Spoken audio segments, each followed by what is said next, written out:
अनंत कोटि ब्रह्मांड नायक राजाधिराज योगिराज पर ब्रह्मा श्री सच्चिदानंद समर्थ सदगुरु साईनाथ महाराज की जय। ओम साई राम। श्री साईं सच्चरित्र अध्याय 6। रामनवमी उत्सव, मस्जिद का जीर्णोद्धार, गुरु के कर स्पर्श की महिमा, चंदन समारोह, उर्स और रामनवमी का समन्वय, मस्जिद का जीर्णोद्धार। गुरु के कर स्पर्श के गुण। जब सदगुरु ही नाव के खेवैया है तो वे निश्चय ही कुशलता तथा सरलता पूर्वक इस भवसागर से पार उतार देंगे। सदगुरु शब्द का उच्चारण करते ही मुझे श्री साईं की स्मृति आ रही है। ऐसा प्रतीत होता है मानो वे स्वयं मेरे सामने खड़े हैं और मेरे मस्तक पर उदी लगा रहे हैं। देखो देखो, वे अब अपना वृद्ध हस्त उठाकर मेरे मस्तक पर रख रहे हैं। अब मेरा हृदय आनंद से भर गया है, मेरे नेत्रों से प्रेमाश्रु बह रहे हैं। सदगुरु के कर स्पर्श की शक्ति महान आश्चर्यजनक है। लिंग सूक्ष्म शरीर जो संसार को भस्म करने वाली अग्नि से भी नष्ट नहीं होता है, वह गुरु के कर स्पर्श से पल भर में नष्ट हो जाता है। अनेक जन्मों के समस्त पाप नष्ट हो जाते हैं। ऐसे व्यक्ति जिन्हें धार्मिक और ईश्वरीय प्रसंगों में पूर्ण रुचि है, उनके भी मन स्थिर हो जाते हैं। श्री साईं बाबा के मनोहर रूप के दर्शन कर कंठ प्रफुल्लता से रूंध जाता है, आंखों से अश्रुधारा प्रवहित होने लगती है और जब हृदय भावों से भर जाता है तो तब सोहम भाव की जागृति होकर आत्मानुभव के आनंद का आभास होने लगता है। मैं और तू का भेद दत्त भाव नष्ट हो जाता है और तत्क्षण ही ब्रह्म के साथ अभिन्नता प्राप्त हो जाती है। जब मैं धार्मिक ग्रंथों का पठन करता हूँ तो क्षण क्षण में सदगुरु की स्मृति हो आती है। बाबा राम या कृष्ण का रूप धारण कर मेरे सामने खड़े हो जाते हैं और स्वयं अपनी जीवन कथा मुझे सुनाने लगते हैं। अर्थात जब मैं भागवत का श्रवण करता हूँ तब बाबा श्री कृष्ण का स्वरूप धारण कर लेते हैं और तब मुझे ऐसा प्रतीत होने लगता है कि वही भागवत या भक्तों के कल्याणार्थ उद्धव गीता सुना रहे हैं। जब कभी मैं किसी से वार्तालाप किया करता हूँ तो मैं बाबा की कथाओं को ध्यान में लाता हूँ जिससे उनका उपयुक्त अर्थ समझाने में सफल हो सकूं।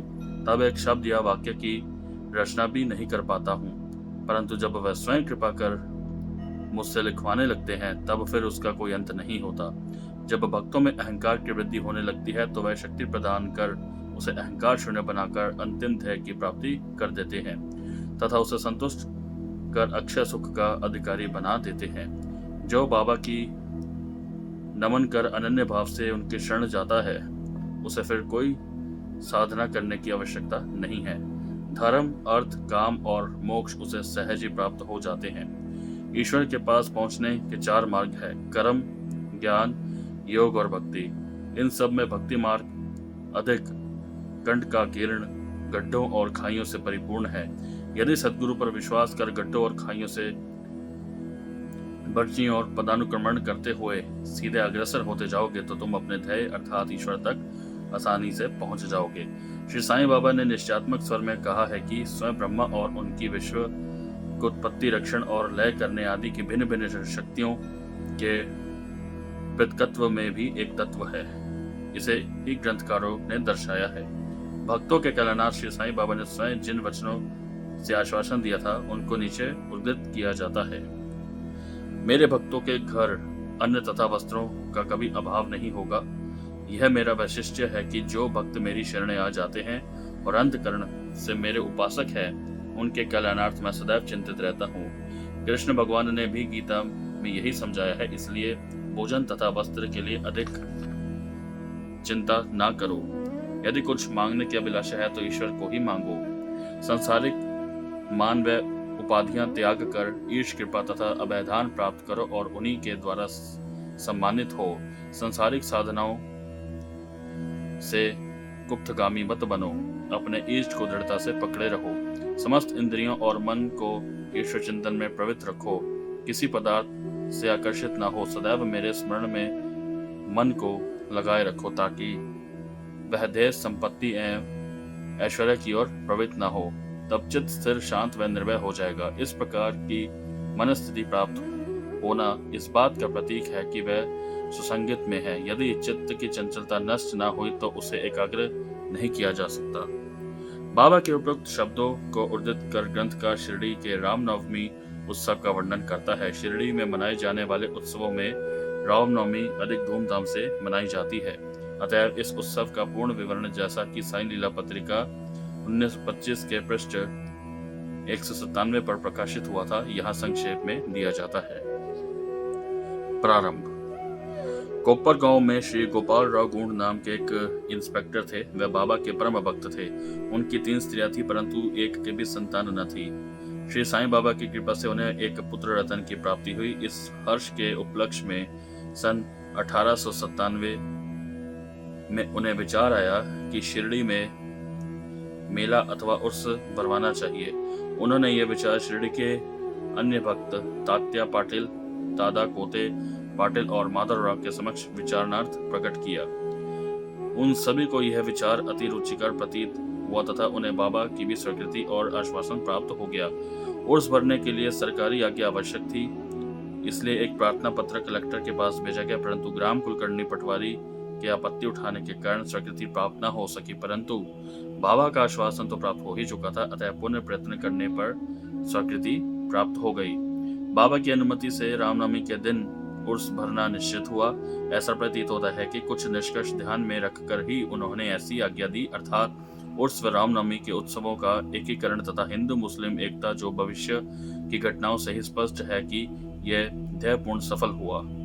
प्रथम बाधा तो किसी प्रकार हल हुई। अब द्वितीय कठिनाई जल के अभाव की उपस्थित हुई। शिरडी तो एक छोटा सा ग्राम था और पूर्व काल से ही वहां जल का अभाव बना रहता था। गांव में केवल 2 कुएं थे, जिनमें से एक तो प्राय सूख जाया करता था और दूसरे का पानी खारा था। बाबा ने उसमें फूल डालकर उसके खारे जल को मीठा बना दिया, लेकिन एक कुएं का जल कितने लोगों को पर्याप्त हो सकता था, इसलिए तात्या पाटिल ने बाहर से जल मंगवाने का प्रबंध किया। लकड़ी व बांसों की कच्ची दुकानें बनाई गई तथा कुश्तियों का भी आयोजन किया गया। गोपाल राव गुंड के एक मित्र दामू अण्णा कसार अहमदनगर में रहते थे। वे भी संतानहीन होने के कारण दुखी थे। श्री साईं बाबा की कृपा से उन्हें भी एक पुत्र रतन की प्राप्ति हुई थी। श्री गुंड ने उनसे एक ध्वज देने को कहा। एक ध्वज जागीरदार श्री नाना साहब निमोणकर ने भी दिया। ये दोनों ध्वजें बड़े समारोह के साथ गांव में से निकाले गए और अंत में उन्हें मस्जिद, जिसे बाबा द्वारकामाई के नाम से पुकारते थे, उसके कोनों पर फहरा दिया गया। यह कार्यक्रम अभी भी पूर्ववत ही चल रहा है। चंदन समारोह। इस मेले में एक अन्य कार्यक्रम का भी श्री गणेश हुआ, जो चंदनोत्सव के नाम से प्रसिद्ध है। ये कोरल के एक मुस्लिम भक्त श्री अमीर शक्कर दलाल के मस्तिष्क की सूझ थी। प्राय इस प्रकार का उत्सव सिद्ध मुस्लिम संतों के समान में ही किया जाता है। बहुत सा चंदन घिसकर और बहुत सी चंदन धूप थालियों में भरी जाती हैं तथा लोबान जलाते हैं और अंत में उन्हें मस्जिद में पहुंचाकर जुलूस समाप्त हो जाता है। थालियों का चंदन और धूप नीम पर और मस्जिद की दीवारों पर डाल दिया जाता है। इस उत्सव का प्रबंध प्रथम 3 वर्षों तक श्री अमीर शक्कर ने किया और उनके पश्चात उनकी धर्मपत्नी ने किया। इस प्रकार हिंदुओं द्वारा ध्वज व मुसलमानों के द्वारा चंदन का जुलूस एक साथ चलने लगा और अभी तक उसी तरह चल रहा है। प्रबंध। रामनवमी का दिन श्री साईं बाबा के भक्तों को अत्यंत ही प्रिय और पवित्र है। कार्य करने के लिए बहुत से स्वयं सेवक तैयार हो जाते थे और वे मेले के प्रबंध में सक्रिय भाग लेते थे। बाहर के समस्त कार्यों का बाहर तात्या पाटिल और भीतर के कार्यों को श्री साईं बाबा की एक परम भक्त महिला राधा कृष्ण माई संभालती थी। इस अवसर पर उनका निवास स्थान अतिथियों से परिपूर्ण रहता और उन्हें सब लोगों की आवश्यकताओं का भी ध्यान रखना पड़ता था। साथ ही वह मेले की समस्त आवश्यक वस्तुओं का भी प्रबंध करती थी। दूसरा कार्य जो वह स्वयं खुशी से किया करती थी वह था मस्जिद की साफ सफाई करना, चूना पोतना आदि। मस्जिद की फर्श तथा दीवारें निरंतर धूनी जलने के कारण काली पड़ गई थी। जब रात्रि को बाबा चावड़ी में विश्राम करने चले जाते तब वह यह कार्य कर लिया करती थी। समस्त वस्तुएं धूनी सहित बाहर निकालनी पड़ती थी और सफाई व पुताई हो जाने के पश्चात पूर्ववत सजा दी जाती थी। बाबा का अत्यंत प्रिय कार्य गरीबों को भोजन कराना भी इस कार्यक्रम का एक अंग था। इस कार्य के लिए वृद्ध भोज का आयोजन किया जाता था और अनेक प्रकार की मिठाइयां बनाई जाती थी। यह सब कार्य राधा कृष्ण माई के निवास स्थान पर ही होता था। बहुत से धनाढ्य व श्रीमंत भक्त इस कार्य में आर्थिक सहायता पहुंचाते थे। उर्स का रामनवमी के त्योहार में समन्वय। सब कार्यक्रम इसी तरह उत्तम प्रकार से चलता रहा और मेले का महत्व क्षण क्षण बढ़ता ही गया। सन 1911 में एक परिवर्तन हुआ। एक भक्त कृष्णराव जोगेश्वर भीषम श्री साईं सगुण उपासना के लेखक अमरावती के दादा साहब खारपड़े के साथ मेले के एक दिन पूर्व शिरडी के दीक्षित वाड़े में ठहरे। जब वे दलान में लेटे हुए विश्राम कर रहे थे तब उन्हें एक कल्पना सूझी। इसी समय श्री लक्ष्मण राव उपनाम काका महाजनी पूजन सामग्री लेकर मस्जिद की ओर जा रहे थे। उन दोनों में विचार विनिमय होने लगा और उन्होंने सोचा कि शिरडी में उर्स व मेला ठीक रामनवमी के दिन ही भरता है। इसमें अवश्य ही कोई गुड़ रहस्य निहित है। रामनवमी का दिन हिंदुओं को बहुत ही प्रिय है। कितना अच्छा हो यदि रामनवमी उत्सव अर्थात श्री राम का जन्म दिवस का भी श्री गणेश कर दिया जाए। काका महाजनी को यह विचार रुचिकर प्रतीत हुआ। अब मुख्य कठिनाई हरिदास के मिलने की थी जो इस शुभ अवसर पर कीर्तन व ईश्वर गुणानुवाद कर सके, परंतु भीषम ने इस समस्या को हल कर दिया। उन्होंने कहा कि मेरे स्वरचित राम आख्यान जिसमें राजा राम का वर्णन है तैयार हो चुका है। मैं उसका ही कीर्तन करूंगा और तुम हारमोनियम पर साथ करना तथा राधा कृष्ण माई सौंठ और शक्कर मिश्रित चूर्ण तैयार कर देंगी। तब वे दोनों शीघ्र ही बाबा की स्वीकृति प्राप्त करने हेतु मस्जिद को गए। बाबा तो अंतर्यामी थे, उन्हें तो सब ज्ञान था कि वाड़े में क्या क्या हो रहा है। बाबा ने महाजनी से प्रश्न किया कि वहां क्या चल रहा था। इस आकस्मिक प्रश्न से महाजनी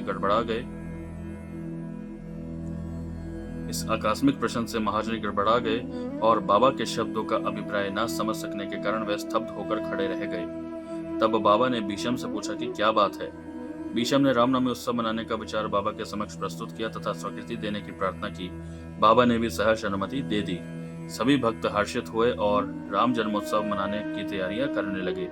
दूसरे दिन रंग बिरंगी झंडियों से मस्जिद सजा दी गई। श्रीमती राधा कृष्ण माई ने एक झूला लाकर बाबा के आसन के समक्ष रख दिया और फिर उत्सव प्रारंभ हो गया। भीषम कीर्तन करने को खड़े हो गए और महाजनी हारमोनियम पर उनका साथ करने लगे। तभी बाबा ने महाजनी को बुलावा भेजा। यहाँ महाजनी शंकित थे कि बाबा उत्सव मनाने की आज्ञा देंगे भी या नहीं, परंतु जब वे बाबा के समीप पहुंचे तो बाबा ने उनसे प्रश्न किया, ये सब क्या है, ये झूला क्यों रखा गया है। महाजनी ने बतलाया कि रामनवमी का कार्यक्रम प्रारंभ हो गया है और इसी कारण यह पालना यहाँ रखा गया है। बाबा ने निम्बर पर से 2 हार उठाए। उनमें से एक हार तो उन्होंने काका महाजनी के गले में डाल दिया तथा दूसरा भीषम के लिए भेज दिया। अब कीर्तन प्रारंभ हो गया था। कीर्तन समाप्त हुआ तब श्री राजा राम की उच्च स्वर से जय जयकार हुई। कीर्तन के स्थान पर गुलाल की वर्षा की गई। जब हर कोई प्रसन्नता से झूम रहा था तब अचानक ही एक गरजती हुई ध्वनि उनके कानों पर पड़ी। वस्तुतः जिस समय गुलाल की वर्षा हो रही थी तो उसके कुछ कण अनायास ही बाबा की आंख में चले गए। तब बाबा एकदम क्रुद्ध होकर उच्च स्वर में अपशब्द कहने व कोसने लगे। यह दृश्य देखकर सब लोग भयभीत होकर सिटपिटाने लगे। बाबा के स्वभाव से भली भांति परिचित अतरंग भक्त भला इन अपशब्दों का कब बुरा मानने वाले थे। बाबा के इन शब्दों को तथा वाक्यों को उन्होंने आशीर्वाद समझा। उन्होंने सोचा कि आज राम का जन्मदिन है अतः रावण का नाश, अहंकार एवं दृष्ट प्रवृत्ति रूपी राक्षसों के संहार के लिए बाबा को क्रोध उत्पन्न होना सर्वथा उचित ही है। इसके साथ साथ उन्हें यह विदित था कि जब कभी भी शिरडी में कोई नवीन कार्यक्रम रचा जाता था तब बाबा इसी प्रकार कुपित हो ही जाया करते थे, इसलिए वह सब स्तब्ध ही रहे। इधर राधा कृष्ण में भी भयभीत थी कि कहीं बाबा झूला न तोड़ फोड़ डाले, इसलिए उन्होंने काका महाजनी से झूला हटाने के लिए कहा, परंतु बाबा ने ऐसा करने से उन्हें रोका। कुछ समय पश्चात बाबा शांत हो गए और उसी दिन की महापूजा और आरती का कार्यक्रम समाप्त हो गया। उसके बाद काका महाजनी ने बाबा से झूला उतारने की अनुमति मांगी, परंतु बाबा ने अस्वीकृत करते हुए कहा कि अभी उत्सव संपूर्ण नहीं हुआ है। अगले दिन गोपाल काला उत्सव मनाया गया, जिसके पश्चात बाबा ने झूला उतारने की आज्ञा दे दी। उत्सव में दही मिश्रित पोहा एक मिट्टी के बर्तन में लटका दिया जाता है और कीर्तन समाप्त होने पर वह बर्तन तोड़ फोड़ दिया जाता है और प्रसाद के रूप में वह पोहा सब को वितरित कर दिया जाता है, जिस प्रकार श्री कृष्ण ने ग्वालों के साथ किया था। रामनवमी उत्सव इसी तरह दिन भर चलता रहा। दिन के समय 2 ध्वजाओं का जुलूस और रात्रि के समय चंदन का जुलूस बड़ी धूमधाम और समारोह के साथ निकाला गया। इस समय के पश्चात ही उर्स रामनवमी में परिवर्तित हो गया। अगले वर्ष सन 1912 से रामनवमी के कार्यक्रमों की सूची में वृद्धि होने लगी। श्रीमती राधा कृष्ण माई ने चैत्र की प्रतिपाद से नाम सप्ताह प्रारंभ कर दिया। लगातार दिन रात 7 दिन तक भगवत नाम लेना नाम सप्ताह कहलाता है। सब भक्त इसमें बारी बारी से भाग लेते थे। वह भी प्रातःकाल सम्मिलित हो जाया करती थी। देश के सभी भागों में रामनवमी का उत्सव मनाया जाता है, इसलिए अगले वर्ष हरिदास के मिलने की कठिनाई पुनः उपस्थित हुई, परंतु उत्सव के पूर्व ही समस्या हल हो गई। 5-6 दिन पूर्व ही श्री महाजनी की बाला बुआ से अकस्मात भेंट हो गई। बुआ साहब आधुनिक तुकाराम के नाम से प्रसिद्ध थे और इस वर्ष कीर्तन का कार्य उन्हें ही सौंपा गया। अगले वर्ष सन 1913 में श्री हरिदास सतारा जिले के बाला बुआ सतार कर विद्ध सिद्ध कपटे ग्राम में प्लेग का प्रकोप होने के कारण अपने गांव में हरिदास का कार्य नहीं कर सकते थे। इस वर्ष में वे शिरडी में आए। काका साहब दीक्षित ने उनके कीर्तन के लिए बाबा से अनुमति प्राप्त की। बाबा ने भी उन्हें यथेष्ट पुरस्कार दिया। सन 1914 से हरिदास की घटनाएं बाबा ने सदैव के लिए हल कर दी। उन्होंने ये कार्य स्थायी रूप से दासगणु महाराज को सौंप दिया। तब से वह इस कार्य को उत्तम रीति से सफलता और विद्वता पूर्वक पूर्ण लगन से निभाते रहे। सन 1912 से उत्सव के अवसर पर लोगों की संख्या में उत्तरोत्तर वृद्धि होने लगी। चैत्र शुक्ल अष्टमी से द्वादशी तक शिरडी में लोगों की संख्या में इतनी अधिक वृद्धि हो जाया करती थी मानो मधुमक्खी का छत्ता ही लगा हो। दुकानों की संख्या में वृद्धि हो गई। प्रसिद्ध पहलवानों की कुश्तियां होने लगी। गरीबों को वृहद स्तर पर भोजन कराया जाने लगा।